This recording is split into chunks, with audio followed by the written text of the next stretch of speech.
আসসালামু আলাইকুম। আজকে আমরা আলোচনা করব দ্বিতীয় সাময়িক পরীক্ষা শ্রেণী প্লে বিষয় গণিত প্রশ্ন নিয়ে। এই প্রশ্নটার উপর শিশুরা তাদের প্রশ্নের উত্তরগুলো দেবে, অর্থাৎ এই প্রশ্নপত্রেই তাদের পরীক্ষার খাতা। তো এই জন্য আমরা সময় দিয়েছি 2 ঘন্টা, পূর্ণমান 100, এবং এখানে তাদের নাম লিখবে, শিশুরা নাম এবং রোল নাম্বার এখানে লিখবে। আমরা প্লের অঙ্কের জন্য প্রথম 1 নম্বরে প্রশ্ন দিয়েছি 31 থেকে 50 পর্যন্ত সংখ্যাগুলি লিখো, অর্থাৎ ইংরাজি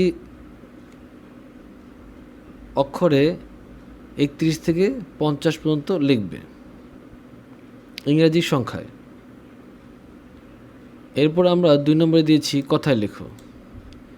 কথায় লেখো, এখানে আমরা ইংরেজিতে দিয়েছি 5টা সংখ্যা কথায় লিখতে হবে ইংরেজিতে।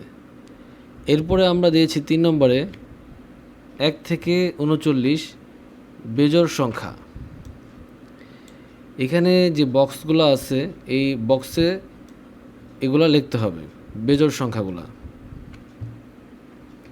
তারপরে দিয়েছি আমরা 4 নম্বরে মাঝের সংখ্যা লিখো, অর্থাৎ শূন্যস্থান 31, মাঝখানে কী হবে, তারপরে 33, অর্থাৎ 31 এবং 33-এর মাঝে কী হবে তা এই খালি ঘরে লিখতে হবে।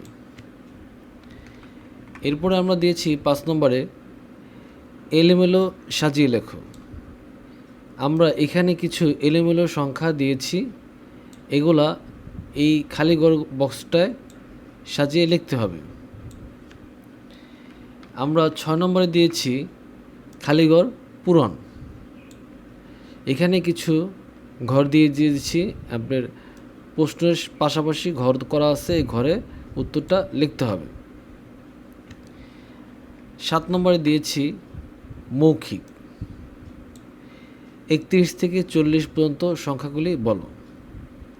এবং 8 নম্বরে আমরা শ্রেণী এবং মূল্যায়ন পরীক্ষার নাম্বারটা যোগ করে দিয়েছি। তো এই ছিল আজকে আমাদের দ্বিতীয় সাময়িক পরীক্ষার প্রশ্ন শ্রেণী প্লে বিষয় গণিত। পরবর্তী ভিডিও দেখার জন্য আমন্ত্রণ রেখে আজকের মতো এখানেই, আল্লাহ হাফেজ।